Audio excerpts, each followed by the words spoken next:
Okay, so your GMO greetings, yet I say we thank you everyone for joining in once again. For those who are unaware, I'm Odwirafo Kwesi Ranembata Akan.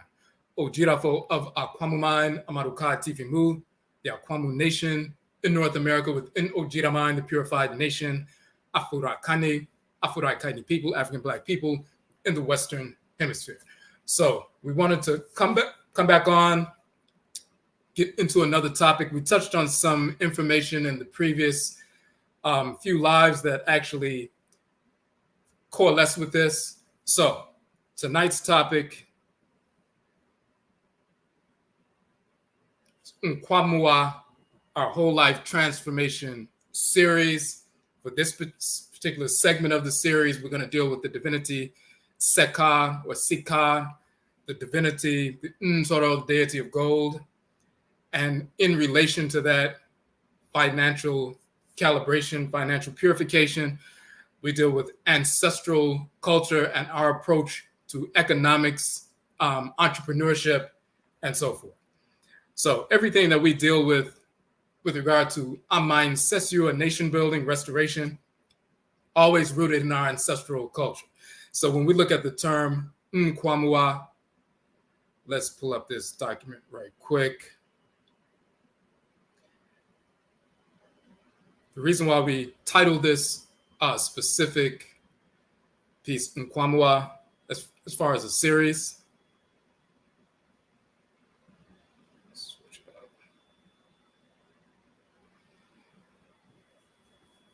up. Okay, hold on one second.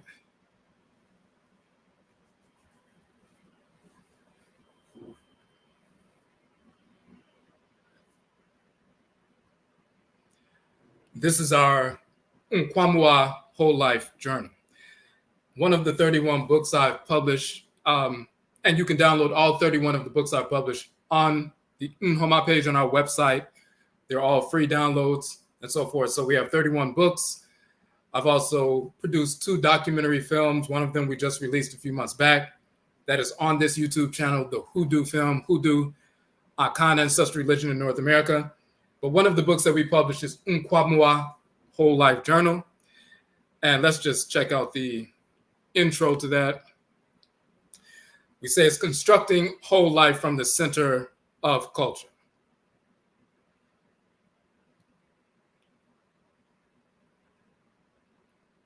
So in the journal, we say NKWAMUA is a term comprised of 2 Akan words, Nkwa, which means life, vitality, strength. That is the same term as Ankh in ancient Kemet, meaning life, vitality, and strength, and so forth. Ankh in Kemet is Ankwa and Akan.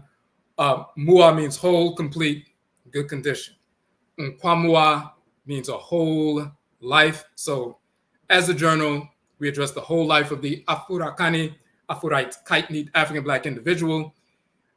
Each issue, therefore, provides information on physical soundness, inclusive of natural foods, melanin, and substance abuse, abstinence, and spiritual soundness, inclusive of emotional, mental, and psychological balance, centered in cultural awareness. We say NKWAMUA resounds the awareness of our individual and collective function purpose as a people. So we have a number of different topics that we address. We talk about a 7-part definition of abatum or melanin, for example.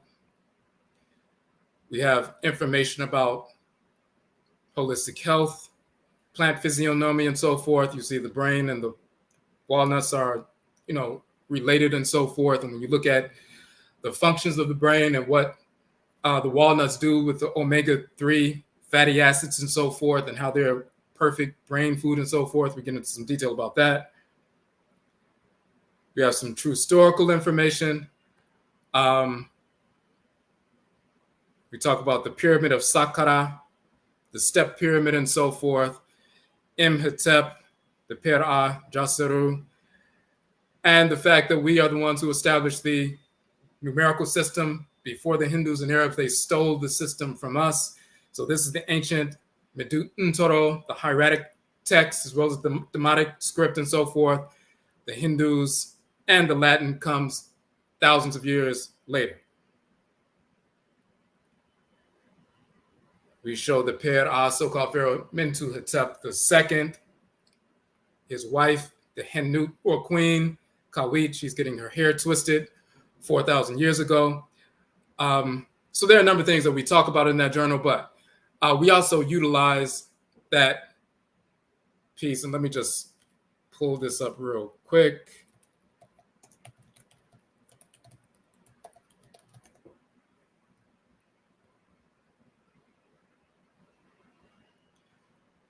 Within that context, we have an approach to disseminating information and teaching information and providing information to our people, whether it's youth or adults. It is a specific model, and we call it the Afura Whole Life Interventions Model, and it's based on our ancient cosmogram, the Per Ankh-Nut, and the way we disseminate information through the seeding, rooting, sprouting, flowering, and harvesting process. This is an approach that we deal with. Hold on one second. So there's an entire approach to the whole life method of disseminating information.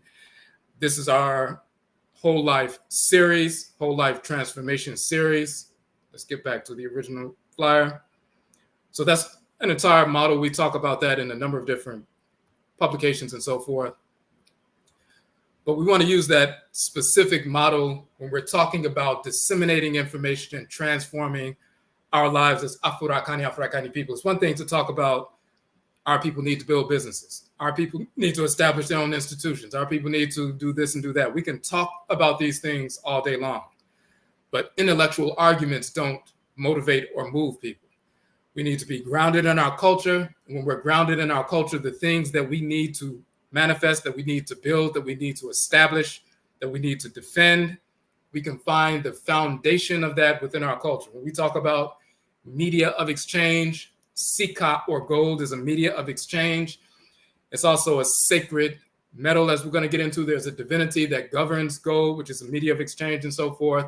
When we talk about ancestral economics, when we invoke the divinity, Sika or Seker and so forth, then that motivates us to align our activities with regard to media of exchange and,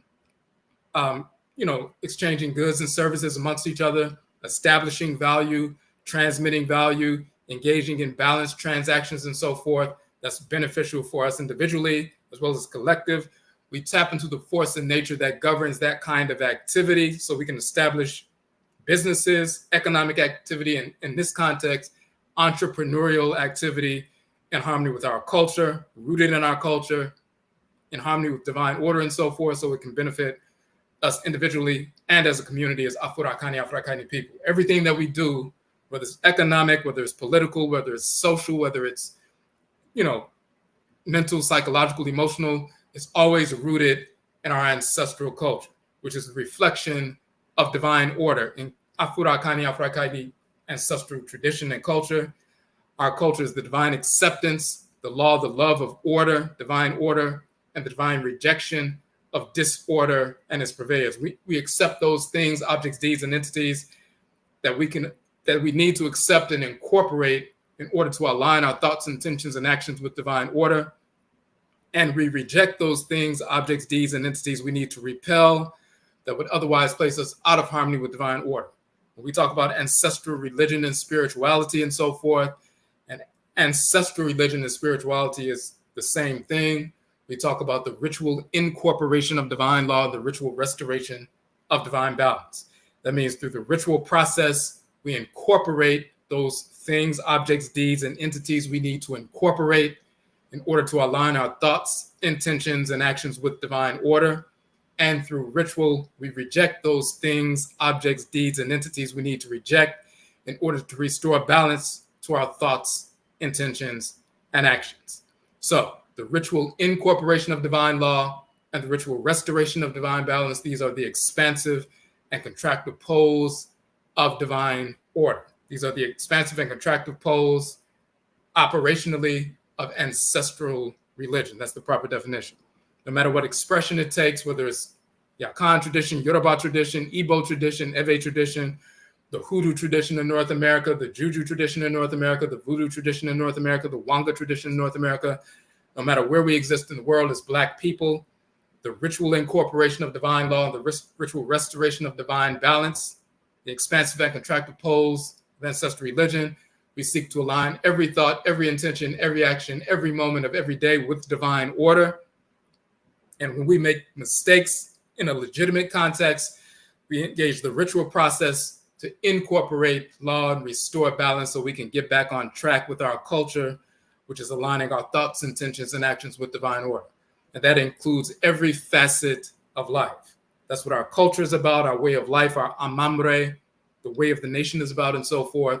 And that includes the way we approach economic development, entrepreneurship, engaging one another, building one another, edifying one another in the context of entrepreneurship, economic development, and so forth. So we're going to deal with the divinity Seker, also called Sika, and how we, tune into that for our own purification, financial recalibration. So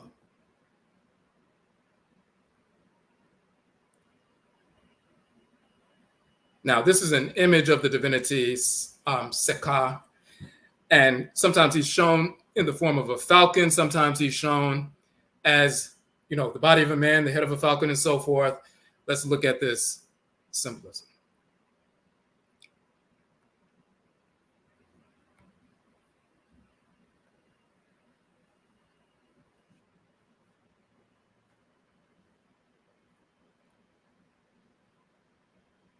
Okay, give me 1 second.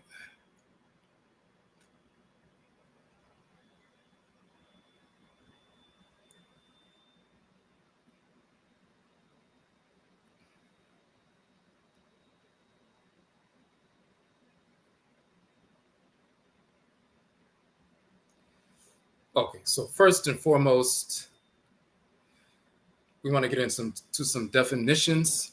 So in the Akan language, we have a term Ebba and the term Abba, and they're related. So let's look at the definitions for that.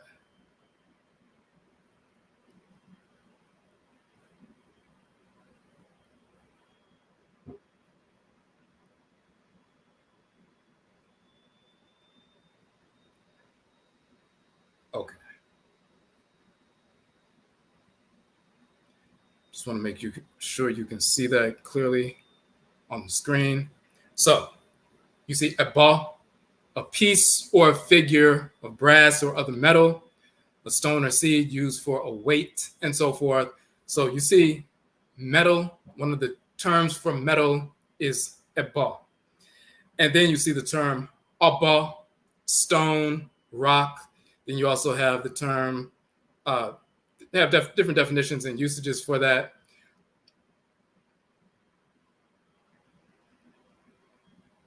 Hold on 1 second. And you'll also see that Abba is also the root of the term Abosom. That's one of the terms for divinity. Abba means stone, precious, but it also means something that's everlasting, because of course the stones that make up the inner core, outer core, mantle, upper mantle, lower mantle, crust of earth, and so forth, that is everlasting. So Abba means metal, but then you have Abba means stone. And of course, when you're talking about this notion of Sika or gold, that is the Abba, the metal that you find within the Abba, within the stone.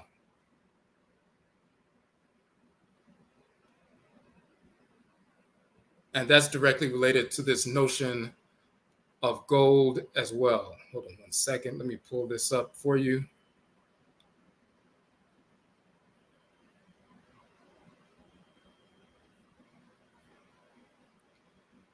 Okay, so of course, when we're talking about Sika, the term for gold in Akan and so forth, you're talking about the Ebal, the metal that is found encased within the stone and so forth, the Abba, and you have something very valuable that's encased within the stone. And then when you look in earth and so forth, which is, comprised of stone, of course, you have 70% of the earth is water and so forth, but then the, hard portion is stone, and encased within that stone, that abo, you have something of value. You have these metals, these abo, these minerals, and they radiate different frequencies of energy, just like we have mineral life within our bodies and so forth, and they radiate different frequencies of energy. So let's move a little bit further for this definition, the direct relationship between gold, the divinity, and so forth.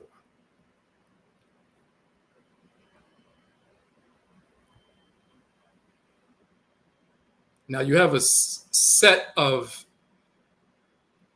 figures in Akan culture called Abramo, which is Abram and Bo, the stones that are Bram, that are inlaid, and so forth. So when you look at that, you see these brass implements, and these are called Abrambo or Abramu and so forth, but they are the quote unquote gold weights in Akan culture. In Akan culture, we utilize gold dust as our media of exchange. That was the money, was gold dust. And in order to pay for something, to purchase something, you had to have certain amounts of gold dust. If you use today's terms, if something costs 1 gram of gold dust or 2 grams of gold dust or 5 grams of gold dust and so forth, then you had to weigh the gold dust. So the Akan merchant would have a number of different gold weights. Now, some people would just have a square gold weight that was 1 quote unquote gram, another square larger gold weight that's 2 grams, another square larger gold weight that was 5 grams. They'll put that on the little scale. They'll put enough gold dust, and once it balances out, you know you have 1 gram of gold dust or 2 grams or 5 grams and so forth. We went further, and we, instead of just having little squares and so forth, we have Abramu. Some of them are shaped in the form of sacred animal totems. Some of them are shaped in the form of human beings. Some of them are shaped in the form of parts of nature, the sun, moon, other features of creation. There are hundreds of gold weights. They're all sacred symbolism. All of them have specific names, and they are literally a catalog of everything that exists in creation. So when you see the gold weight, you see its form, you see the ebe or the proverb associated with that specific gold weight. It is literally a dictionary of or encyclopedia of the entire universe. It's also an encyclopedia of the way we need to function as Afro-Akani people in creation. So these sacred symbols comprise a corpus of knowledge that's infinite within Akan ancestral culture. It's also a form of adebisa or divination. So let me switch over right quick and give you an example of that.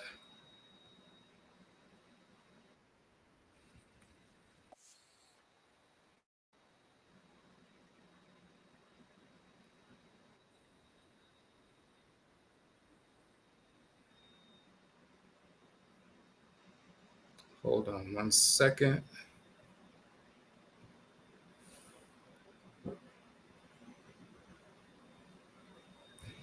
In fact, I want to download this real quick. This is a short video that we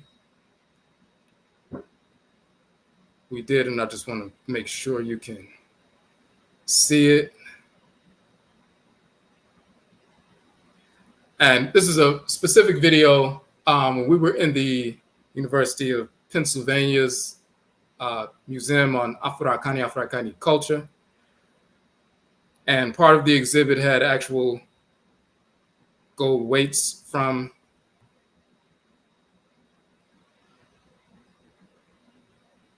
the Akan tradition.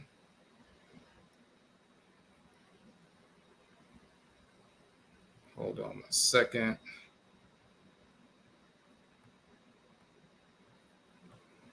All right, let me switch over to that. Just so you can see an example of that.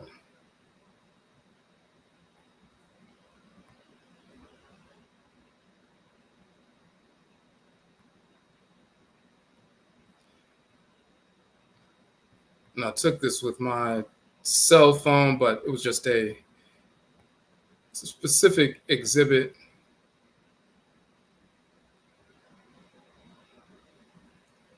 I twisted it sideways, but these are the actual gold weights. It's the same images that you see that we'll show on the screen. These are the actual, living images.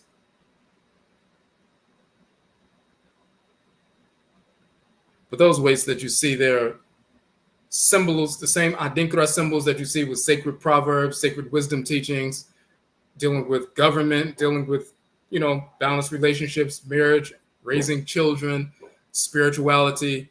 These different symbols, as we said, is a corpus of knowledge that governs all aspects of creation, all aspects of human interaction in a harmonious way, proverbial wisdom, and so forth. Now, but let's get back to our document.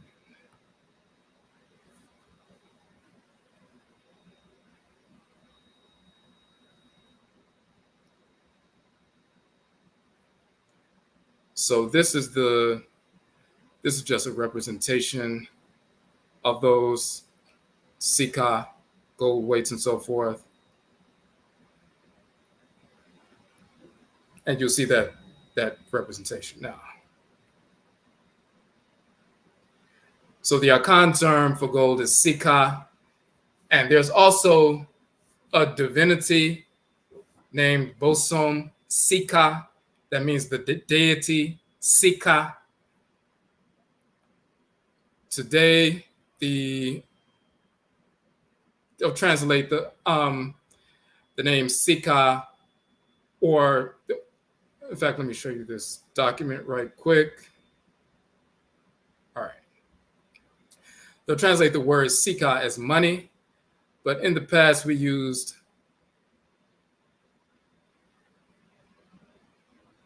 gold as money.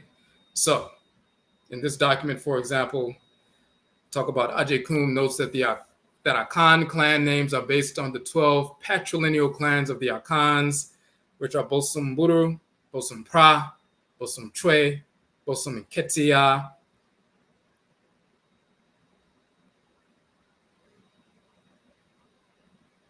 and then you'll see Bosom Po, Bosom Gerebe, Bosom Krete, Bosom Ayesu, Bosom Akom, Bosom Konsi, Bosom Ayesu, Bosom Akom, Bosom Afram, and Bosom Sika. According to Ajekum, these were deities the Akan ancestors used to worship in the past, but it's not just the past. When you see Bosom Po, for example, the term Bosom is the term for deity. Just like in Yoruba, the term Orisha is for deity, the term for deity, goddess or god, divine spirit, force in creation, the spirits that animate the sun, moon, earth mother. For example, Asase Afua is the fertile earth mother divinity. She is the Abosom, the divinity of the fertile earth. There's the Abosom of the Ori of the sun. The male Abosom of the ocean is called Bosom Po, meaning the deity Opo. The female divinity of the ocean is Epo Abena. She's the Abosom, the divinity Epo Abena. You have Abosom of rivers, Abosom of fire, water, atmosphere, and so forth. So one of those divinities, Bosom Po, is Bosom, the deity of Opo of the ocean. Bosom Sika is the Abosom, the divinity of Sika. That's the divinity or the god Sika. And what does Sika mean? Sika means gold. So let's switch back over.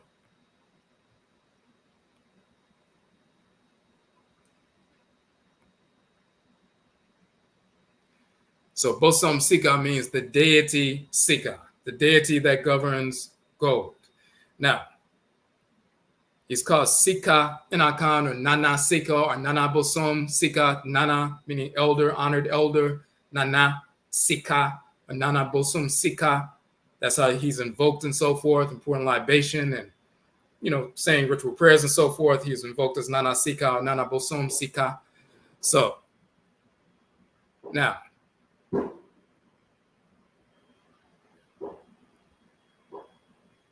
that is the divinity Sika, or Sikara, or Sikri, but Sika is spelled with the bolt, which is S, the horizontal bolt, the bowl with the lip, which is the K sound, and the open mouth, which is the R sound.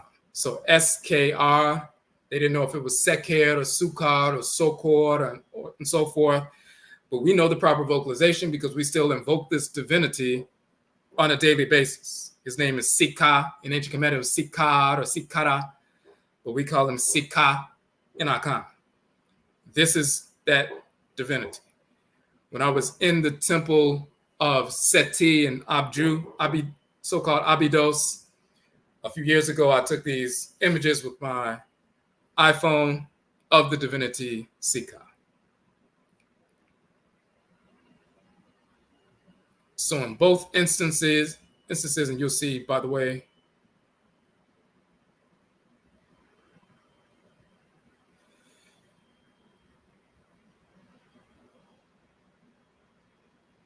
this is Da Insu Hetep N Atef Sikar. That means the sovereign, the Ainsu, the king, gives an offering to his father, Sika or Sikara. So this is divinity, this is Seti, and he's giving an offering to the divinity. That's a typical offering formula. The D or Da Nsu Hetep. The king gives an offering to his father and so forth. Here's another offering, and here you see Seti doing a couple of things. So this is an incense holder. The term for incense in ancient Kemet is Sa Ntoro. Sa Ntoro. The term Ntoro means divinity. They'll say netter because they don't know how to pronounce it, but it's Ntoro. And in Akan, we still use the term Ntoro, meaning divinity. But Sa Ntoro means to make or cause. Sa Ntoro, divine. So when you use incense and you burn it and you release the smoke and so forth, you're making or causing something to be divine, or you're divinizing something, you're purifying something, you're making the room pure, sacred, and so forth. So he's engaged in the Sa Ntoro ritual. So this is a incense or Sa Ntoro holder. You see the smoke rising from the incense there, but you also see him engaged in the Oshuye function, which is pouring libation. So that's a ritual invocation. The same thing that we do today. We have an ancestral shrine set up, or a shrine for a divinity. We burn, the Sa Ntoro, the incense and so forth. Once the smoke is released, we invoke the divinity through ritual prayer and chant. We pour libation. The spirit of the divinity comes down and takes up a residence in the shrine space, and then we can have a full communication. So we do that every day, including with the divinity Sika. An Akan person invoking Nana Sika today will be doing very, very similar things, ritually to invoke that divinity.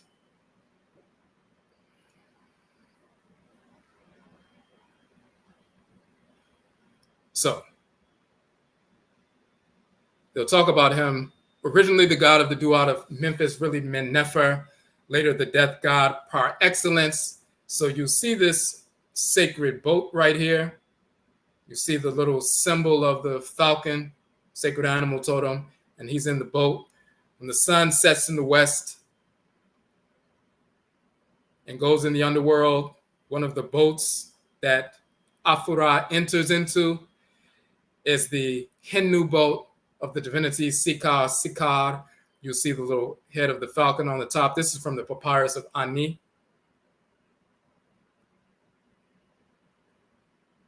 So what they will talk about is, for example, when we see the divinity Ra in the form of Afura, and let me pull up our other document real quick, just so you can see a reference point.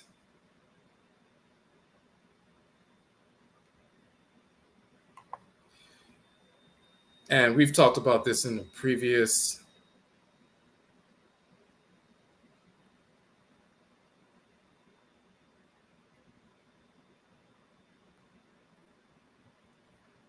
Okay, we're going to switch over real quick to one of the books we published, the Afuraka Afuraikai, Origin of the Term Africa book. So in this book, we show that the term Africa comes from Afuraka Afuraikai, and I published this book a number of years ago. But to show the divinity Ra, so you'll see Ra with the head of the falcon sitting in the solar boat, sailing from the eastern horizon.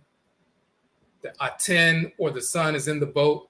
You see Ra in the form of a falcon-headed divinity sitting in the boat with the solar disk on his head and so forth. So he sails in the boat of the Aten from the eastern horizon across, the earth to set in the west.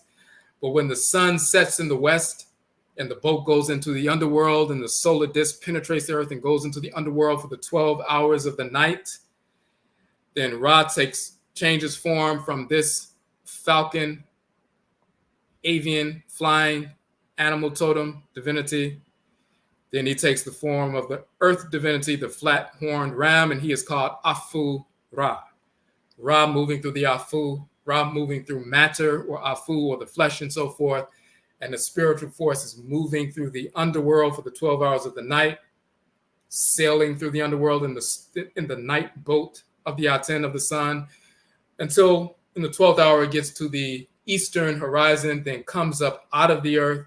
He transforms from a land animal, flat-horned ram, back to a falcon-headed divinity, goes up in the sky and switches to the day boat and sails across the sky for the 12 hours of the day. So that cycle of flying through the sky in the solar boat for the 12 hours of day from the eastern horizon to the western horizon, setting in the west, switching boats to get into the night boat, which is the Sektet boat, sails the 12 hours of the night in the underworld, bringing light and illumination to the spirits in the spirit realm, and then getting back to the eastern horizon and changing boats.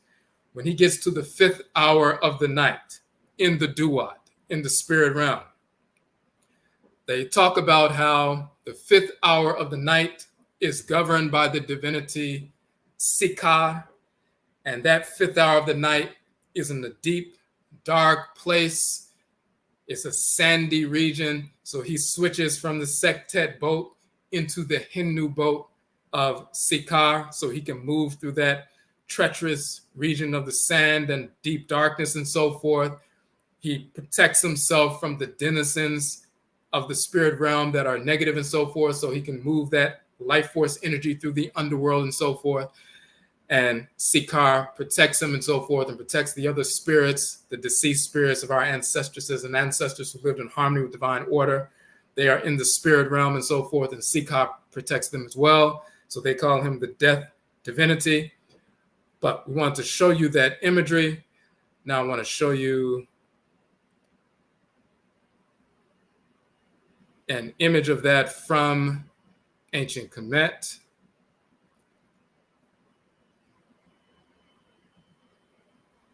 Hold on a second. All right. So when you look at this image, this is when I was in the temple of Ramesu VI, and I took this photograph and so forth. So you see Ra in the form of Afura.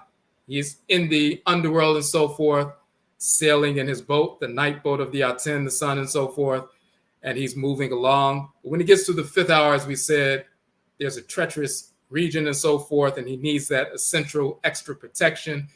He gets into the Hindu boat of Sika, and that Hindu boat is this boat right here, and he moves through that sandy area. Now,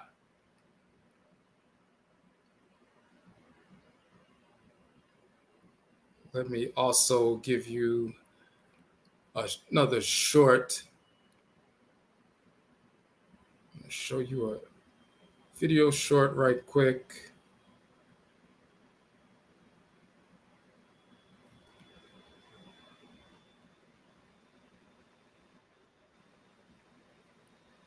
So this is when we were in the temple of Ramesu the Sixth, and that particular image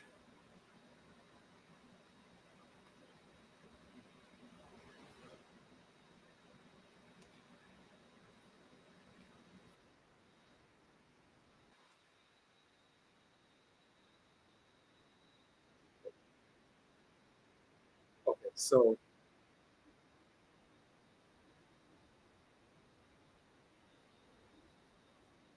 that image that I just showed you the picture of, this is a video of that when I was in that particular temple. And throughout the temple of Ramesu the Sixth, you'll see the entire book of the Duat, all of the 12 hours of the night, where Afura is moving through these 12 hours and, you know, going from place to place. Just want you to see that actual imagery. So you'll see the entire, when they talk about the books of the Duat, yes, they're written on coffins, coffin texts and so forth. Yes, they're written in papyri, but the entire books of the Duat are also the Shat Duat, the book of what is in the spirit realm of the underworld and so forth. The entire book is written on the walls of the temples or the tombs and so forth. So when you have to go underground into these tombs, you go into long shafts underground. And once you get underground, you see that the entire text of these quote unquote books are on the walls of the tombs, walls and ceilings of the tombs. And of course, we document that, you know, primary documentation so we can bring that back for our people. So now let's get into, when you're talking about the solar energy going into the underworld, moving through the 12 hours of the night and so forth, and you get to that region of Saka or Sika and so forth, the deep, dark, treacherous region, and it captures that solar energy. When you think about the solar energy in the underworld, physiologically, you're talking about the solar energy of Ra and Ra'et that moves throughout our system, that divine living energy becomes concretized within our body. The concretized solar energy within us is gold. That is the physical shrine of the spiritual force of Sika within our bodies. On earth, the concretization of the solar energy of Ra and Ra'et. And let me show you that as well.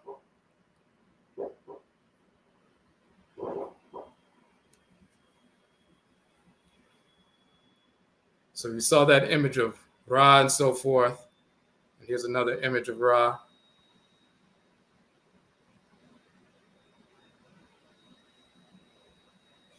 This is the image of Ra. The creator of the universe. And this is his form as Afura with the solar disk, flathorn ram form.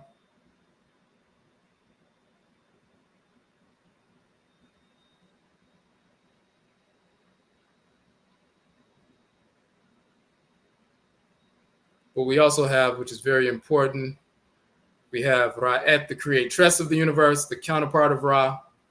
And you see her with the solar disk on her head in that golden form and so forth, different images of Ra'et. So that is important. So the divine living energy of Ra and Ra'et, just like you have solar energy that you take in when you take in a deep breath, penetrates your system and so forth. But the spiritual force that is within that solar energy is Ra, the creative power on the masculine side, Ra'et, the creative power on the feminine side. That is the life force energy surging through you. You can communicate with Ra and Ra'et through the agency of that life force energy. Only Afurakani people can do that, of course, but we can be possessed by, communicate with these divinities, be empowered by them, have our energy replenished by them, giving guidance and direction by them and so forth. And we pour libation and give offerings. Just like if you go to your great-grandmother or great-grandfather, go to their home, sit down, give them some food, give them something to eat, you know, some pure water to drink and so forth. And then they sit down and give you some wisdom, or they lay hands and heal you and so forth and transfer their energy to you. And we give offerings to Ra, offerings to Ra'et, engage in ritual prayer, ritual chant, ritual song, ritual dance and so forth to invoke and provoke the energy of Ra and Ra'et. Then they dispense their energy to us. They replenish ours fortify us and so forth, give us guidance, direction, admonitions, and so forth. So the solar energy of Ra and Ra'ed, when it penetrates the earth and is moving through the underworld, that solar energy becomes concretized as what we call Sika, or gold. Gold in the earth, gold within the, underworld of earth and so forth, is the concretization of solar energy. And when we invoke the divinity Sika, we can release the force of that solar energy, no different than when if you have some resins, some incense and so forth, and you have them on the shelf, you can smell it. You have some rock incense, like some frankincense or myrrh, some hedju or antiu, as it's called in Kemet. You can smell it. You can see that, the white resin, the red resin, and so forth. But if you activate it by putting fire to it, then you release the essence, and the entire room fills up with smoke. That energy you can breathe in, and the incense and the properties of that can affect your organs and systems and glands and so forth. Once you activate it, then the energy is released. When you invoke the divinity Sika through the agency of Sika, of gold and so forth, the spiritual force that animates Sika or gold, you invoke that divinity's energy, and then you can communicate with that force in creation. And for us, that is one of the things that we do and we have always done when we're talking about economic development in a sound, cultural, harmonious way. Invoke the divinity that governs the media of exchange, which is gold, that is pure, incorruptible, and so forth, so you can engage in economic activity in a harmonious way with your people. And if you make mistakes or you find some discrepancies, you find a way to, reconcile that so you can get back on track with order, so you can benefit the community in a harmonious way, and you can rectify issues in a balanced fashion, as opposed to just using economic development to feed your own greed or lust, which destroys people or destroys the environment in the process. We don't engage in economic activity in that way. So let's look at the cosmology of Sika, Seker, and how it's directly related to this notion of ancestral economics. Now, first,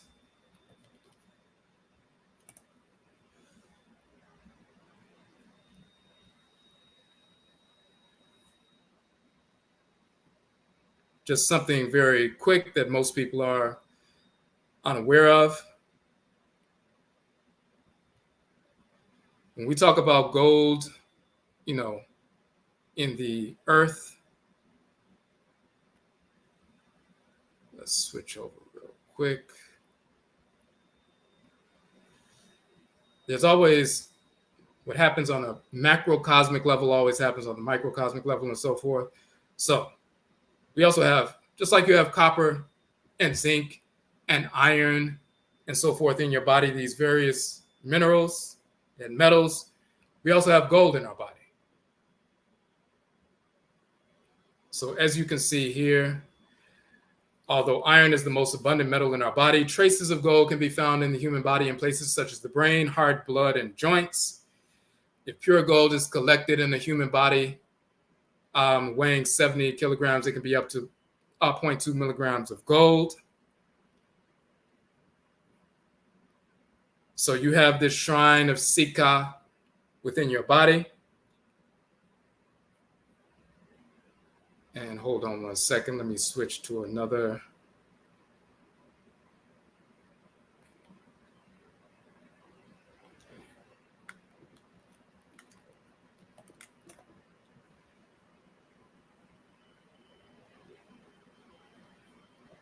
And then you will also have, hold on a second, numerous articles, publications talking about gold and talking about, nanoparticles and so forth.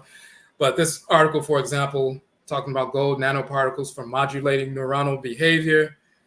And so they go into detail of talking about the effects of gold. Sometimes, there are treatments that people are using nanoparticles for gold and so forth. But it mimics the natural function and roll of gold inside the body. And just like we have gold deep within us in our body and is directly related to the joints and neurons and so forth to make sure that they're functional, properly functional, the same occurs within the earth and so forth. So let's look at another piece right quick.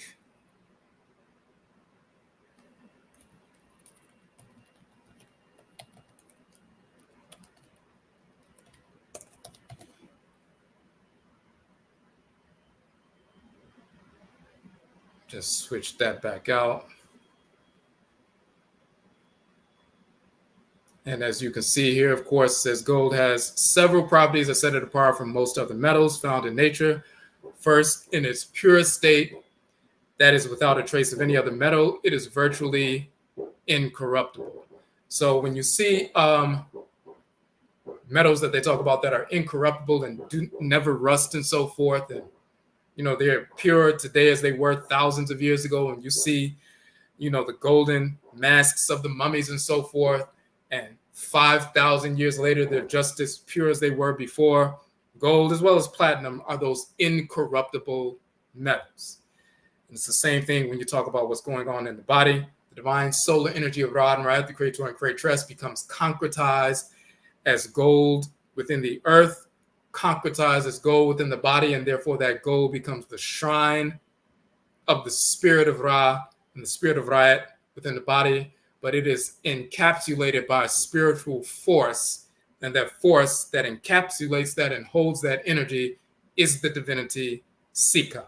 So when you invoke Sika by name, you release that energy, and then you have access to it to do what we need to do in different ways for health reasons, but also for communal health reasons, which means economic development in this context. So let's look at who Sika is.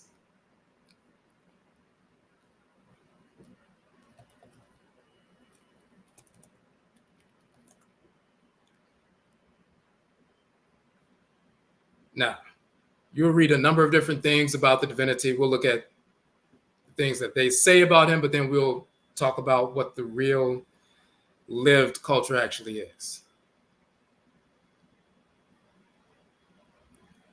Now, they'll give different names: sacred region of Menefer. Sika or Sikara gives the name to the region of Saqqara.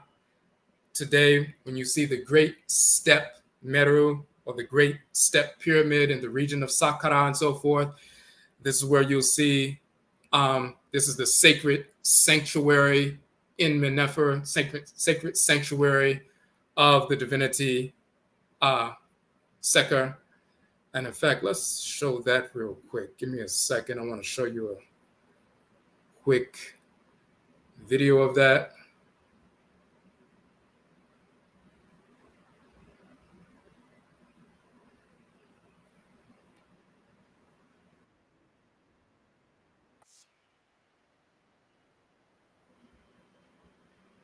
So,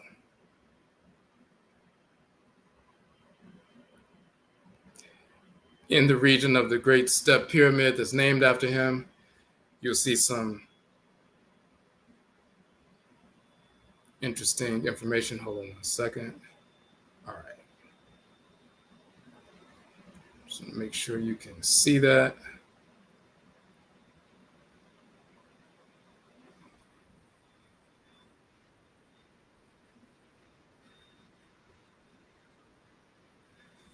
Okay, so that is the region of the Great Step Meru, the Great Step Pyramid. You see this great sandy region and so forth. It's akin to what's happening in the underworld in the region of Sika or Seker, the great sandy region in the 5th hour of the night in the Duat and so forth. And he's the one that governs that region. Now,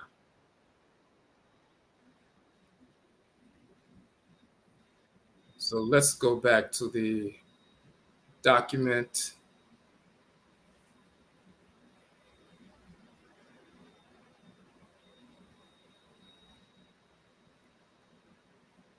All right, so you will see that they talk about him in the region of sacred God, sacred necropolis in Menefer, so-called Memphis and so forth. Now look at what they say. Although the meaning of the name remains uncertain, the Egyptians in the pyramid text linked his name to the anguish cry of Al-Sar and Al-Set.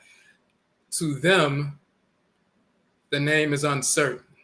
To us, we still invoke Nana Sika on a daily basis. We know what his function is. We saw in the Akan language, the term Sika means gold, that's sacred stone, or eba, or metal eba, within the stone, Abba, just like that solar energy deep within your stones or your bones, the marrow in your bones and so forth. And you have gold within your joints and so forth. You have the Eba, the metal, Sika, or gold inside of your Oba, in your stones or bones. And we say the same thing, of course, about Sika, the divinity in ancient Kemet. Now,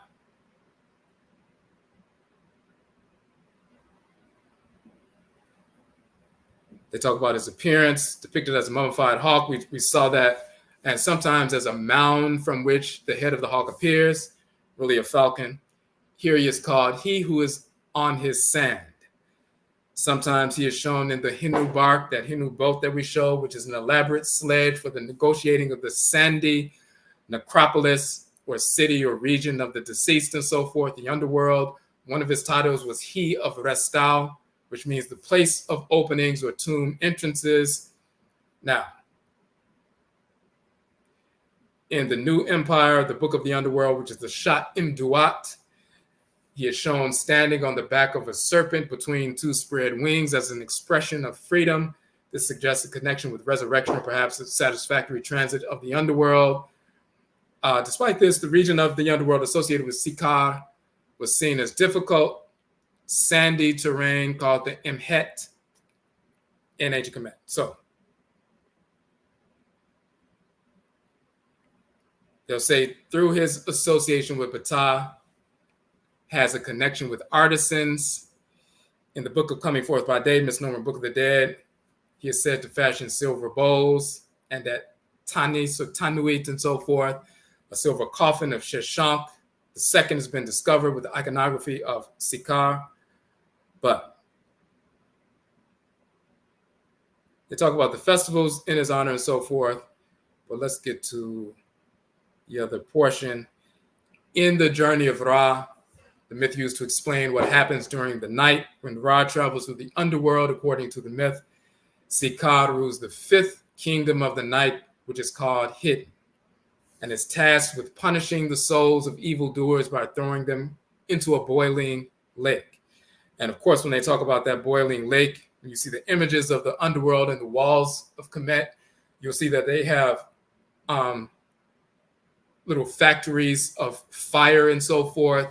Boiling lake, when they talk about a lake of fire in the underworld, so-called hell and so forth in the Christian and Muslim and Jewish, traditions, which are all fake, of course, with their fictional deities, Yahweh and Allah and Jesus, Yeshua, and so forth.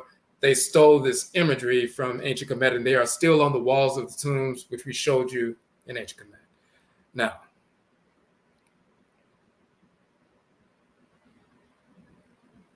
hold on a second.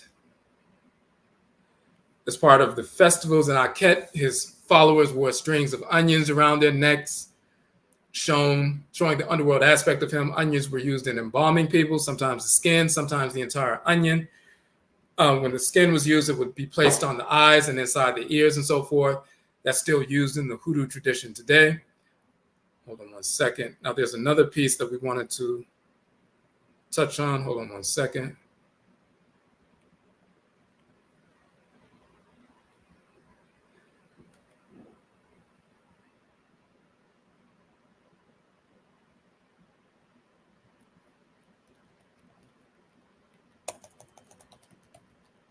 Hold on.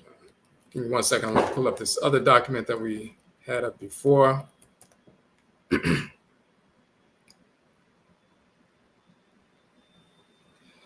And of course, if you have any questions, you can post them in the chat room.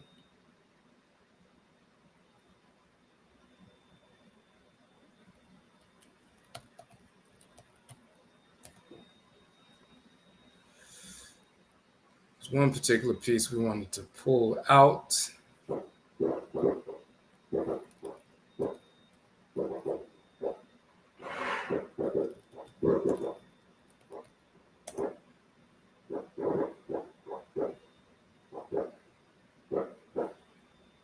Okay. So this is the portion we wanted to touch on quickly.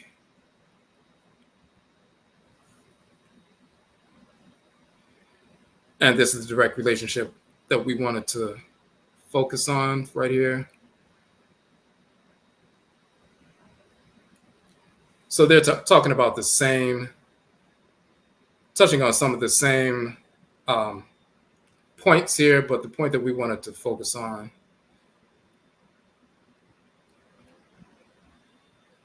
that's another image of the Hindu boat with the divinity in the form of a sacred falcon with the solar disk on his head. That's the Hindu boat, 5th hour of the night in the underworld and so forth.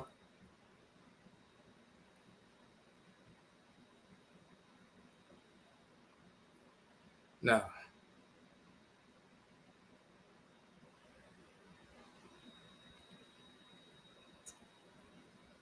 they also talk about, of course, he's found in the Meru text, the pyramid text, the earliest religious text in existence. So, Seker or Sika is mentioned regularly in the pyramid texts in his own right, but from the Middle Empire, Middle Kingdom, he was often merged with Ptah because they work together. Ptah is deep within the core of Earth, in the inner core and so forth, and he's deep within the inner core, the marrow of the bones and so forth. And Sika is there as well. Ptah and Sika, Ptah and Seker working together represented the soil and its power to create life, as Ptah was considered to be the patron of artisans. Sika became specifically the patron of goldsmiths. Now, the reason, of course, why that's important is it goes back to our living culture, as we mentioned in the beginning. I want to switch back over to that document.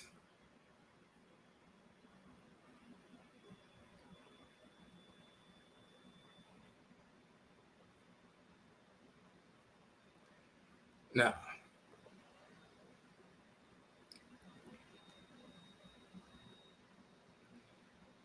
this is why it's important to deal with a living culture and so forth. They know that Sika has to do with the deceased, the spirits in the underworld and so forth. They know he has the boat moving through the sandy region in the dark.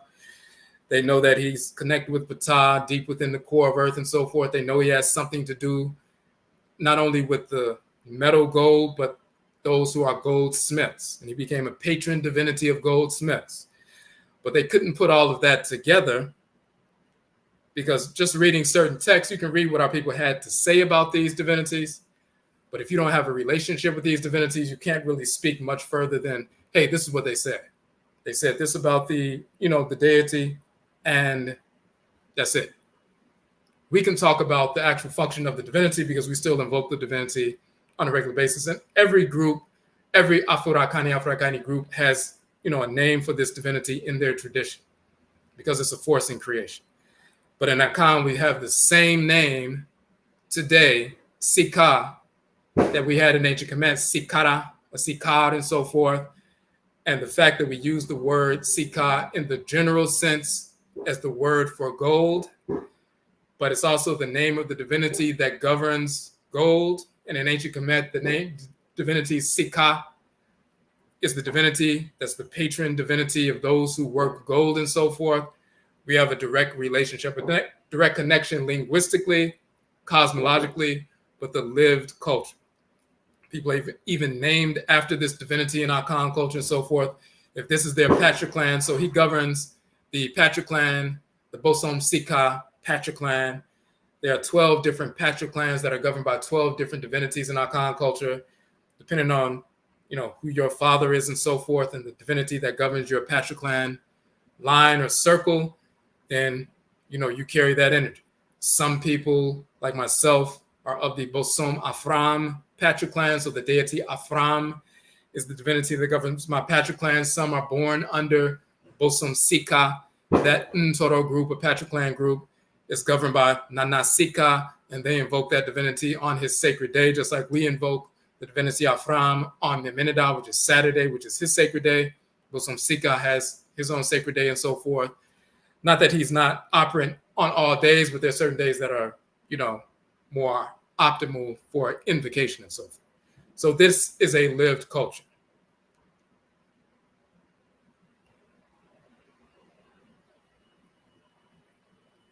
Now,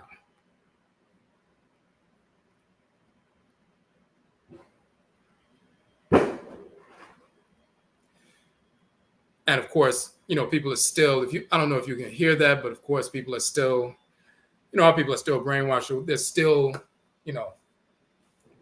using up those fireworks that they purchased from the Mexicans, a few days back. And we're talking about media of exchange. We're talking about ancestral economics. So this is an example of the direct contradiction of that. So you have some Mexicans who have nothing but disdain for Black people. They'll come on the outskirts of a Black community. They'll go to Home Depot, get some lumber. They'll build a small little kiosk right on the outskirts of a Black community, build a little kiosk and so forth, throw a little sign up, come get your fireworks. Then you'll see Black people lined up, including Black people, poor Black people, using the little money that they have to give to these Mexicans who have nothing but disdain for us and so forth. We give them thousands of dollars after they set up a kiosk within, 30 minutes and so forth. They do this on around July 4th, and now they have another day to do it because they do it before Juneteenth now. Now that Juneteenth is a holiday, they do it twice a year. They show up in the community twice a year now, a couple of weeks before Juneteenth, a couple of weeks before July 4th, build a quick little kiosk. All of us line up, spend thousands of dollars. So what they receive is thousands of dollars from the Black community, and they take it and drain the community. What we receive in return are a number of different products that will explode into thin air. So we're giving them value, and they're giving us something that will explode. That's insane. So when we're talking about media of exchange, we have the ambramu, the gold weights and so forth, and we use gold dust. Sometimes we use nserewa, which are cowrie shells. We've done that.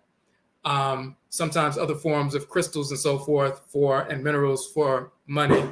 But in our Akan culture, it became standard, and we were known across West Africa for over 1,000 years to have a little scale, have gold dust, have a series of gold weights and so forth.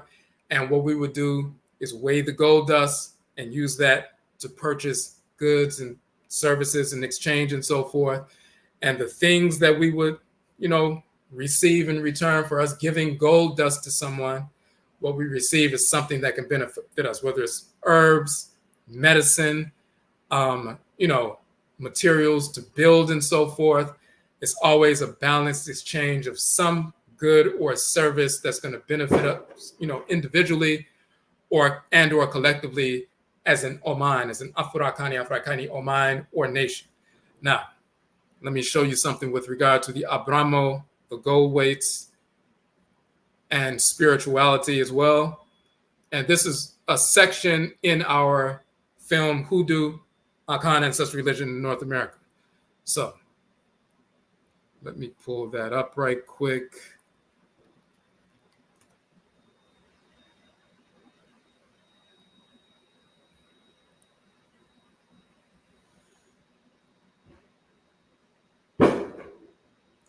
All right, so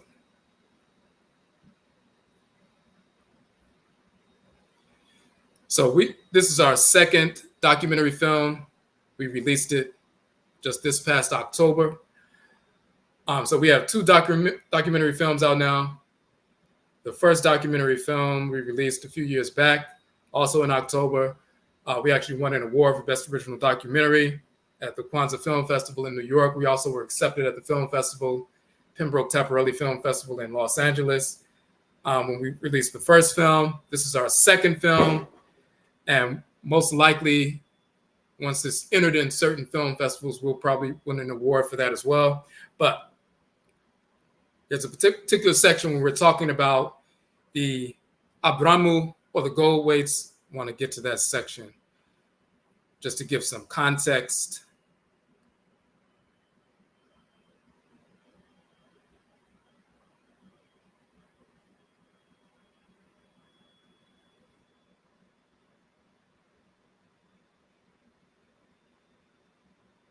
Hold on a second.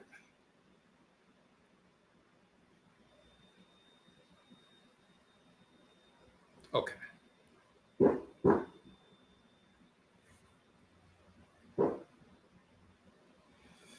So in this particular segment, within our Akan culture, the same term, Ja, meaning father, Etja or Ja, meaning father, Ja, meaning inheritance. We also have the packet called Ja. Inside of that packet that's passed on from father to son is the inheritance of the father. You find the Abramu, or so-called gold weights that represent the sum of human knowledge in their symbolism. They're also used to weigh gold dust that has to do with economic power, but they're also connected to the Patron. Okay. So that right there is, we're talking about the transmission from the father. So we have the matriarch clan side and the patriarch clan side. There's a female divinity that governs our matriarch clan ancestresses and ancestors in the matriarch clan side that we inherit through our mitochondrial DNA. So there's a female divinity we invoke. On the patriarch clan side, the spiritual force that animated the sperm cell and so forth, the patriarch clan divinity, depending on what clan you're from, and that people who are descended from that specific clan carry similar attributes and similar phenotype, similar attributes and so forth. They're governed by a specific divinity. Some, for example, are part of the Bosom Sika clan, the divinity Sika's clan. Myself is Bosom Afram, the divinity Afram. Other people have, different divinities and so forth. But just like there's a passing on of the DNA from the father on the Y chromosomal side, the father also passes on a packet called the Ja, or Ja Padiye. It includes the wealth that's transferred from father to son, but also this packet of, this is an open packet right here. The scale and the gold weights with the symbols that represent the sum of knowledge for the clan and so forth, that the young person has to memorize these different proverbs, symbols, the wisdom of the clan, all contained within those symbols. So that packet, when you open it up, it represents the physical wealth of the clan and so forth that's passed from the father to the son and so forth intergenerationally. So he has the gold weights, he has a scale, gold dust and so forth. So he can engage in, economic activity, but he also has to study these symbols that deal with plant life, animal life, mineral life, Afurakani, human life, human interaction, social interaction, political interaction, spiritual development, spiritual cultivation, our relationship with the spirits that govern creation, the Abosom, our Nananom and Samanfo, our spiritually cultivated ancestresses and ancestors. That's all encased within that packet that's transferred from father to son. That is the Ja, or Ja Padiye. In Hoodoo, of course, this is called the Jok, or the Jack Ball and so forth. So we were showing that in Akan, just like you have the Moja and the Ja, the matriarch clan divinity and patriarch clan divinity, in Hoodoo, it became the Mojo and the Jack. When we talk about how the Mojo is a matriarch clan talisman, the Jack, or Jack Ball, is a patriarch clan talisman, that's because the Moja in Akan is the matriarch clan divinity, and the Ja is the patriarch clan divinity. So,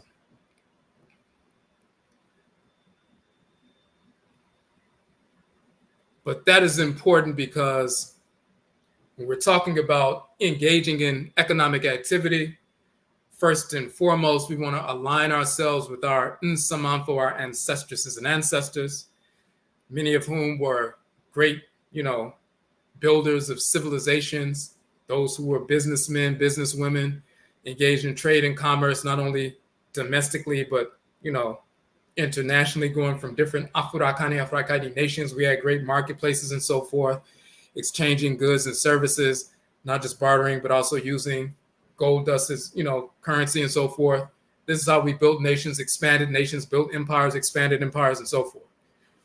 When we're engaged in the same kind of activity today, and we want to have a cohesive, developed, independent African economy amongst us. We always talk about the dollar only circulating 1 or 2 times in the Black community, whereas other, groups, the dollar circulates 20, 25 times before it leaves their community and so forth. As soon as we get paid, we take the money we have and go outside of our community and spend the majority of it, as opposed to going to a Black-owned gas station, a Black-owned, bakery or coffee shop, a Black-owned grocery store or a health food store, a Black-owned restaurant, Black-owned, clothing store and so forth. If you need herbs, order them from a Black-owned business, a Black woman-owned business.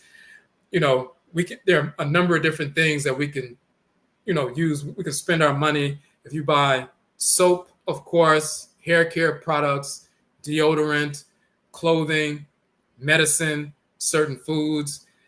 If you do all of that in the course of a weekend after you get paid, you can spend that in 7 different Black-owned businesses, some in your community and some online, or you can spend that money at 7 different white businesses and give all the money we have to the whites and their offspring. When we talk about goods and services, media of exchange, Afro-Akani culture, it has to be grounded in our ancestral culture. When you have a spiritual practice that incorporates the forces in nature, inclusive of the divinity Sika, then you have a natural inclination. When you invoke this divinity on a regular basis, when you pour libation includes Sika, and Akan is Sika, and ancient Kemet Sikad. So if you don't know what clan you come from and you utilize the language of ancient Khanid and Kemet, which we all have a connection to, and your ancestresses and ancestors from Kemet and Khanid, Egypt and Nubia, will direct you as to who your most recent ancestral clan is. So if you're Yoruba, if you're Basa, if you're Fula, you're Fang, and you pour libation to your ancient Kemeti ancestresses and ancestors, they will not only connect with you, which they've always done since you were a child, whether you knew it or not, but they will direct you as to what nation you came from over the past 500 plus years. Did your people leave from ancient Kemet and settle in the region that became what is known as the Yoruba Empire, or the Igbo, or the Basa, or the Akan, or the Bakongo, or the Fang, and so forth? They will share that with you, as well as your Igbo or Yoruba or Akan, Nsama for ancestresses and ancestors.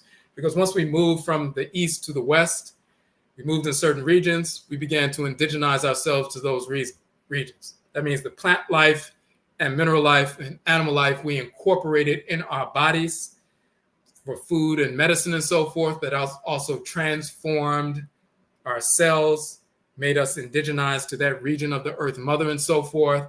And therefore our clan expression changed slightly. When we were forced into the Western Hemisphere, we indigenize ourselves by aligning with the earth mother, the manner in which her energy is expressed in this region of her body in the Western Hemisphere, the plant life, animal life, mineral life that we were familiar with on the continent that exists over here as well, but also certain plants and minerals and certain animals that don't exist on the continent but exist here. We had to learn from the forces in nature and the earth mother divinities. Who are these plants? What divinities govern these specific plants we never saw before? These specific minerals we never saw before. These specific animals like the possum we never saw before. And we learned that from the Abosom, the divinities as they manifest in this region. We incorporate that knowledge as part of our culture. So everything we brought with us from the continent, as well as what we've learned since we've been here, that comprises our unique expression of Afro-Akani culture as Black people in North America. So we have everything we brought with us in our blood circles, our religious practices, plus what we've learned interacting with this region of the Earth Mother's body. So we have a unique expression of culture that's different from our relatives on the continent, as well as in the Caribbean and South America and Europe and so forth. Black people in these different areas, we have our unique expressions of ancestral culture, even though we're all connected at the root. And that includes the way we interact with one another. We instinctively draw on that divine order, the divinity that governs gold, value, media of exchange, and so forth. When we invoke that divinity, then we engage in economic activity that's holistic, that benefits us individually and collectively. If we go against that or veer away from that, we're imitating the whites and offspring. We engage in economic activity just to generate money, even if the product and or service is detrimental to the community or promotes ignorance or perpetuates self-destructive behavior and so forth. As long as we're making money and we believe that's okay, we're engaged in self-destructive behavior that will eventually take root and rot within the community internally and will express itself externally. But we have a different approach because we deal with our culture, economic activity from an ancestral perspective. Okay, so that is the information we wanted to share with you all tonight. If you have any questions, you can post them in the chat room. There's also, 1 second.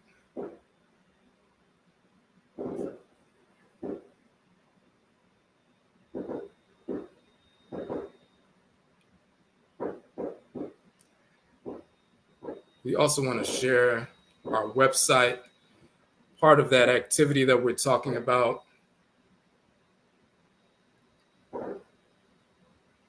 And the manner in which we approach these, various forms of economic development is rooted in this model. We talked about the whole life journal. And for those who didn't see that, let me pull that up once again.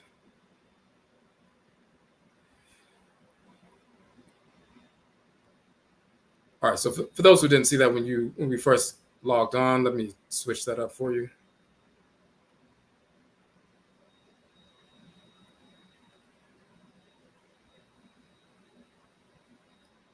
So this is the NKWAMUA Whole Life Journal. So when you saw the flyer for the, for this particular broadcast, and we said NKWAMUA Whole Life Transformation series, and in this series we're talking about the Divinity Sika. This book, the NKWAMUA Whole Life Journal, one of the 31 books that I've published, all 31 books, including this one, is a free download from our website. But we're talking about a number of different things in this publication. But part of it, and what's critical for this particular broadcast, the whole life approach, physical soundness and spiritual soundness centered in cultural awareness. That's what NKWAMUA whole life means. And when we approach business, entrepreneurship, and promoting that in our community, ancestral economics and so forth, physical soundness, spiritual soundness, rooted and centered in cultural awareness, NKWAMUA whole life, this is what we're talking about. So let me switch that back over. So when you see what we've published, and you'll see this on our website as well.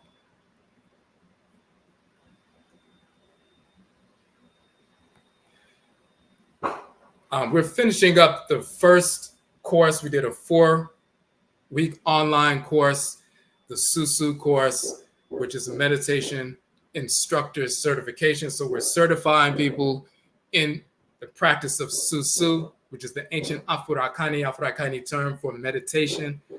We have our own approach to meditation that predates Hinduism by thousands of years and so forth. Eurasians didn't come up with meditation. They didn't come up with ritual practice. They didn't come up with anything. They learned about that when our people migrated to India, and we continued the practice we had in ancient Khani to Kemet. So even you'll see Amenhotep, the son of Hapu, seated in the traditional meditative posture and so forth. You'll see all over the murals of Kemet in statuary and so forth. But we have the meditation instructor certification. In addition to the 31 books I've published and the documentaries, we've taught 40 online courses. All of them are archived. This is a new course we started teaching in the context of certification. We've been practicing SUSUW or meditation for the past 30 years. but we've been teaching. We first published on SUSUW 20 years ago, and we've been teaching on SUSUW or meditation for the past 20 years. We've been practicing for 30, but started teaching on that 20 years ago. You'll see a portion of that in our book, Patah Sasa Tim, the educational curriculum for youth and adults that we first released as a publication in 13,005 or so-called 2005. That began when we were teaching in the schools in Chicago and so forth, and after school programs, and later with adults. And then also in Washington, D.C., we continued that practice with youth as well as adults. So we published on SUSUW meditation in the Patah Sasa Tim book. That's one of the 31 books, and we first published that 19 years ago, but we were teaching on it 20 years ago, but we went ahead and published it 19 years ago. So we're taking that experience that we've been teaching and talking about for the past 20 years and putting it into the certification course, primarily because people asked about that. People are getting certification courses, but very often they have to go to some European organization, some Eurasian organization. They'll get half accurate information and a lot of misinformation about meditation. And they spend thousands of dollars to get these certifications so that they can use the certification as a credential to go to schools and places of employment and other places to, get paid to teach meditation. So people have asked us about this, if we certified, and for some years we did not. We decided to do that this year. So you can take this certification. It's a 4-week course. We're finishing up the first course that we did in a few days, and a new 4-week course for those who missed the first one is beginning on Wednesday, July 10th. So the next SUSUW Meditation Instructor Certification course is this Wednesday, July 10th coming up. It's a 4-week course. We go over the NKWAMUA Whole Life Journal. We also go over some of the other 31 books that we have in the context of teaching this practice. It's introductory. It's a way, introductory in the context of when you go out to teach these sessions to youth as well as adults, you're introducing them to this practice of SUSUW from an African or Afro-Akaini cultural standpoint. So you can go into schools, after school programs, elementary schools, high schools, even in, pre-K. They have little meditation sessions for kids. The reason why even conventional schools, as well as independent charter schools and so forth, are starting to incorporate meditation at the beginning of the day after the first bell, and then after lunch and so forth. They give them like 5 or 10 minutes of meditation because they learn scientifically that through research that it enhances learning outcomes, helps them to be more focused throughout the course of the morning or afternoon and so forth. So in schools, after school programs, they'll have somebody come out, have you do a 15 or 20 minute session. They'll pay you $100 or $200 or $300 to conduct that session. In an after school program, they have budgets for people to come out to teach chess or yoga or African dance or African drumming or, a basketball coach or martial arts, or some of them 1 day a week, they'll have someone teaching meditation. 1 day a week, they have them teaching martial arts. 1 day a week, they have them teaching, some other, practice. But they have a budget set aside. Some of them ask for credentials. Some of them do not. Some of them ask for, it's word of mouth. And if you have a reputation for doing good work, then they'll let you come in. But some other ones, it's not word of mouth. They just need a credential. They'll see that you have a certificate, that you went through a process. You were trained in the practice of certification. You have, or meditation, you have a certification, and you can utilize that as a credential. The same is true of places of employment. Because of the research that's been published over the past 20 years, many employers will have a seminar. They have the employees go to a seminar once a month and so forth. And then they'll have somebody come out and talk about how SUSUW or meditation can enhance productivity. You have some people at human services organizations, when they have group therapy sessions, they'll have somebody come out and teach, a 15-minute or 20-minute session on SUSUW meditation so that their clients can overcome anxiety and depression and, dealing with weight loss or drug addiction and so forth. There are many, many applications where SUSUW is, beneficial. And because of the work that's been done over mainly the past 20 years, people are going out and they're utilizing their certifications sometimes for side, income, but some people, it's their sole source of income. You get a school or an after-school program on Monday, a place of employment on Tuesday, a human services organization that has a women's shelter on Wednesday, another school on Thursday, 4 days a week, you make a couple of $100s per day, you make $800 a week, $3,200 a month to teach meditation, basically 40 minutes to an hour per day for 4 days a week. So people are setting up those kinds of, contractual agreements. And we talk about that and how to set that up in the class, as well as teaching meditation, SUSUW, from a grounded cultural perspective. So that course is coming up Wednesday, July 10th. So you still have a chance to register. Registration is open to Afurakani, of course, Black people only, as all of our courses are open to our people only and so forth. So you still have a chance to register for that. And we're doing that so we can have something beneficial for the community. It's also economic development. It's entrepreneurship. It's a method for you to become self-employed. You benefit yourself, but you're also benefiting the community at the same time. That's an example of utilizing Sika, media of exchange, in this context, money, but we're talking about gold, media of exchange, worth and value, from an ancestrally grounded, rooted perspective. So,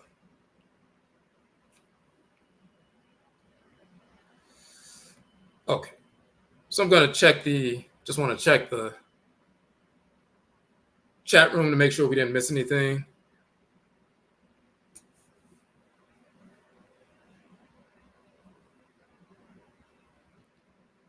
Okay.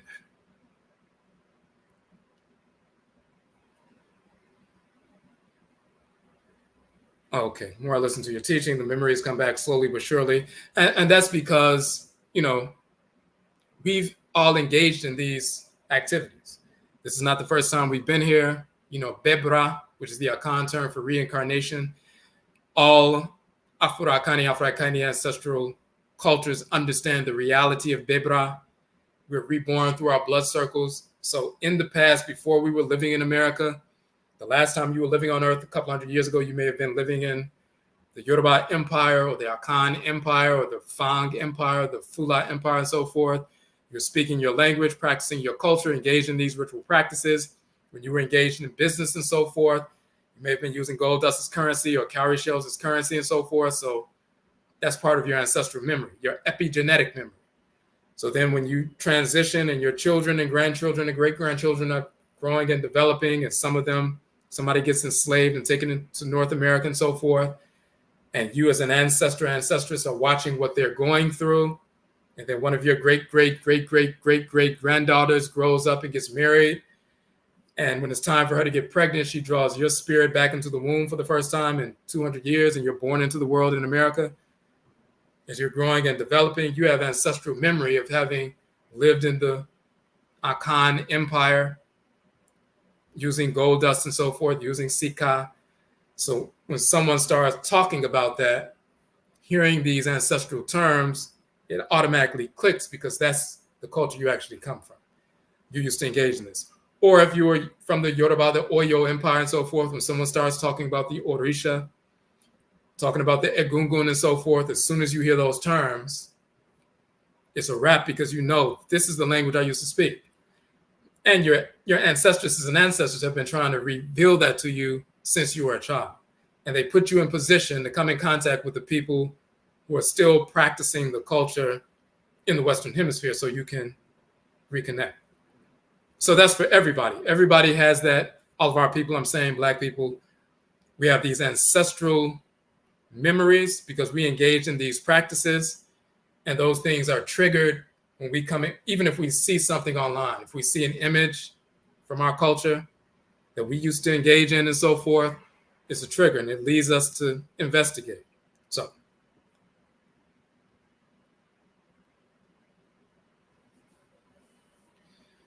So the question, so our ancient economy was based off the exchange of currency as well.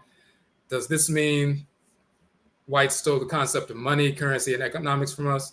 Absolutely. They had no concept of that. And you have to recall, so they haven't been in the world more than 12,000 years. We already had civilizations before 12,000 years ago.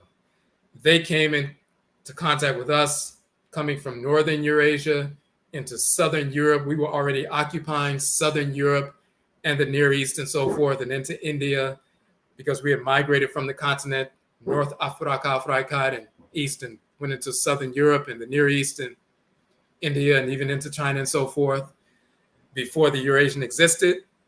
So when they came from Northern Eurasia and came in contact with us, they saw us engaged in business and economics and utilizing gold and other, forms of currency and so forth. All these different things we were doing before they existed. So they didn't come up with anything. They didn't, like we said, they didn't come up with the alphabet. They didn't come up with, the numerical system. They didn't come up with writing, language, medicine, the sciences, architecture, anything. Okay.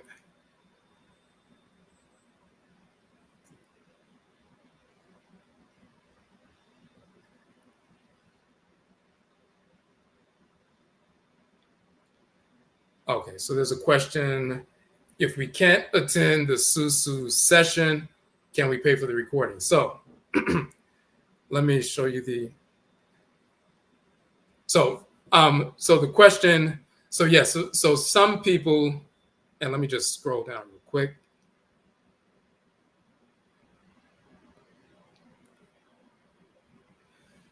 Okay, so as you can see, this is the flyer. That's the old flyer from the first class, which is finishing up. So July 10th through July 31st. So that's 4 Wednesdays, Awukuda. So some on our list are not maybe living overseas or living in a time, frame, living in a time zone where you can't attend those classes. The classes are 8 p.m. Eastern time. 8 p.m. Eastern time on Wednesdays for 4 weeks. And then the books that we utilize are free downloads, and the articles that we utilize, including some of the articles we've published and additional information, free downloads as well. So for those of you who are in a different time zone or in a different country and so forth, but you're part of our subscriber list or on one of our lists and so forth, yes, we can make that exception. If you like to purchase the certification course, you can go ahead and do that. We do have the recordings. Whenever we record the sessions, of course, we send the sessions with a private link and a password to all participants so you can review them at any time, because it's a lot of information and you do need to review it on a regular basis. Even when you have left the course, there are certain things you want to go back to. And so you'll have that indefinite access, unlimited access to the course with a private link and a passcode. So yes, if you would like to take the course and you can't fit it into your schedule in that particular time zone, then we can do it that way as well. Now, we also have something, and this is another part of when we're talking about an ancestral cultural approach to entrepreneurship, economic activity, and so forth. One of the things our Odumafo impressed upon us to offer, which we're doing, and we did a whole video on this, presentation on this. If you look on our YouTube page, you'll see this video. It says referral fee. So when you click on it, we go into some detail about this. But this is what it's talking about. So that referral fee, it says receive a $100 referral fee for referring the course. Now, of course, the course is open to Afro-Akani people, African Black people only.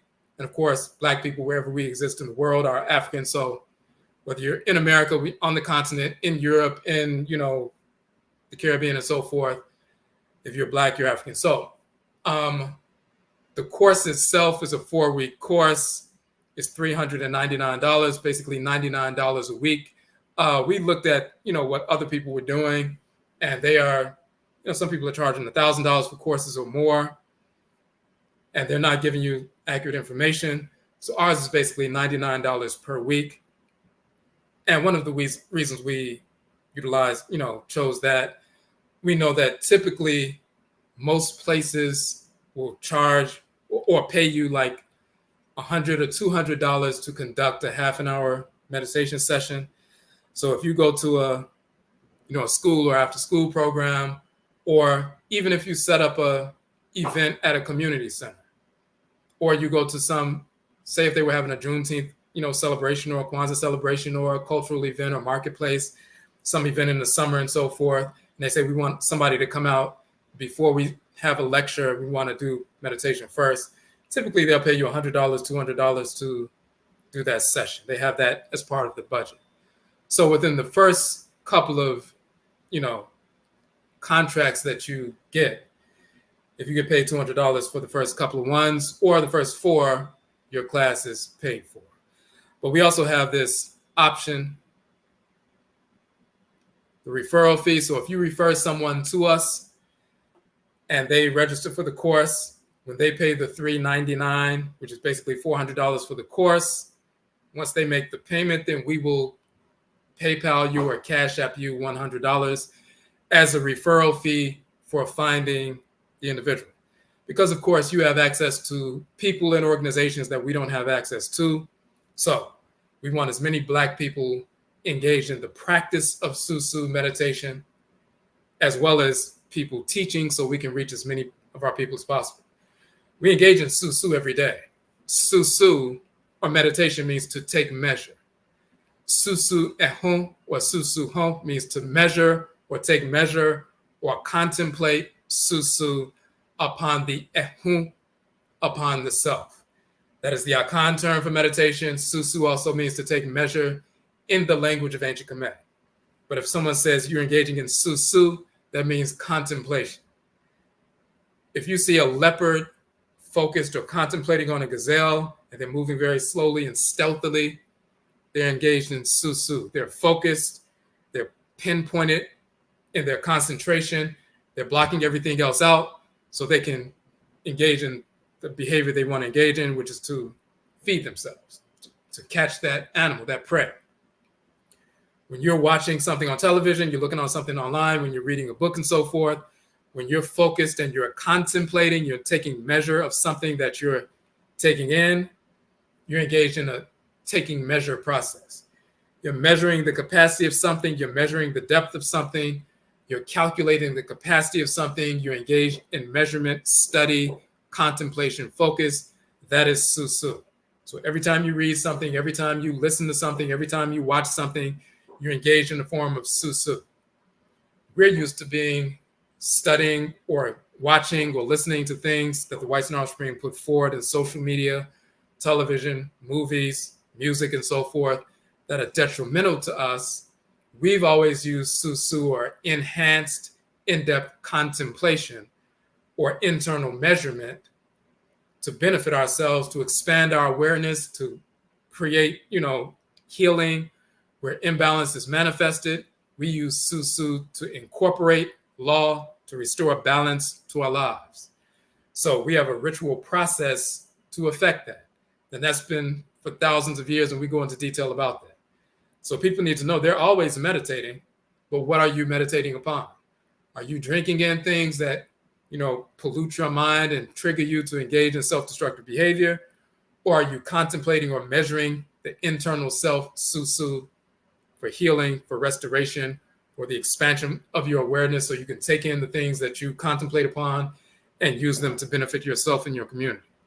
So we talk about that, but when we try to get as many of our people engaged in proper SUSUW, proper reflection, proper contemplation, proper measuring the depth of the self, calculating the capacity of the self, SUSUW ehun, the more children and adults engage in that, the behavior changes. Self-destructive behavior, toxic behavior, arguments, fights and so forth, You can eradicate all of that when you have proper contemplation skills, measurement skills, and so forth. So you can find people that we're not connected to yet. So if you refer the course, you just send them to our page. When they go to the page, and they will see the, they'll see the trailer. It's talking about what SUSUW is about. We're going to detail about that. They'll also see on that page a number of the different sessions that we've done on meditation in its different facets over the past few weeks in the run-up to the first course. So, for example, when you scroll down, you'll see the flyers and so forth, but then you'll see a number of these different sessions we've done. We talked about the female divinity Meri, Seker, the goddess of meditation and silence, SUSUW, meditation and effectuating male-female sacred balance. We talked about the female divinity Bast, the cat, sacred animal totem is the cat, but that female force that governs the pericardium, the sacred sac, the fluid sac that surrounds the heart, stabilizes the heart. It also has to do with relationship fidelity, the sacred forms, healing, recalibration through the context of SUSUW meditation. So,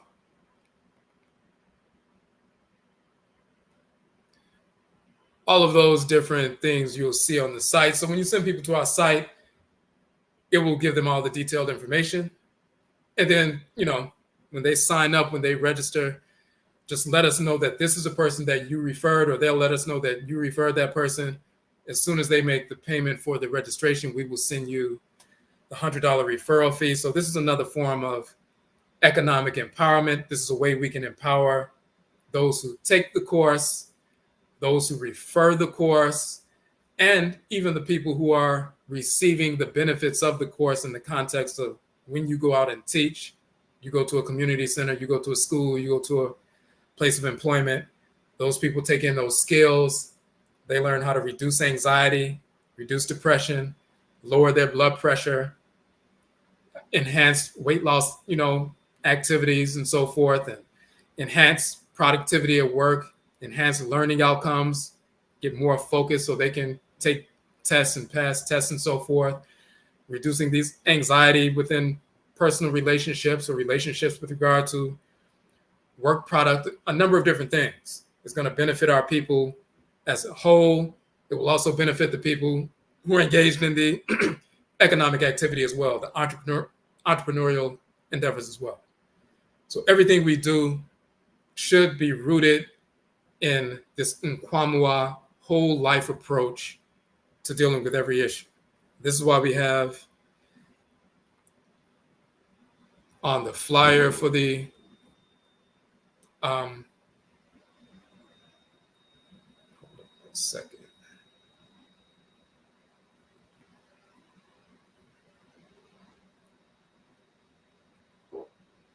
This is once again why we call the series the NKWAMUA Whole Life, NKWA Whole Life Transformation Series. In this context, we're talking about financial recalibration. We want to approach economics from an ancestral, cultural, purificatory vantage point.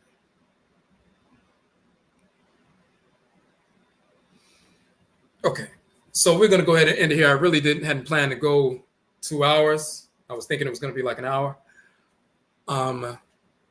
If nobody else has any questions, we can go ahead and end here. Of course, this will be, you'll have access to this, on the YouTube page. If you have any questions, just hit us up on Instagram or Facebook, or, via our, email address that we have linked on the site and so forth. So, but once again, yet I'll say we thank everybody for joining in with us. And Yabesha Bio, we will meet again. That's it.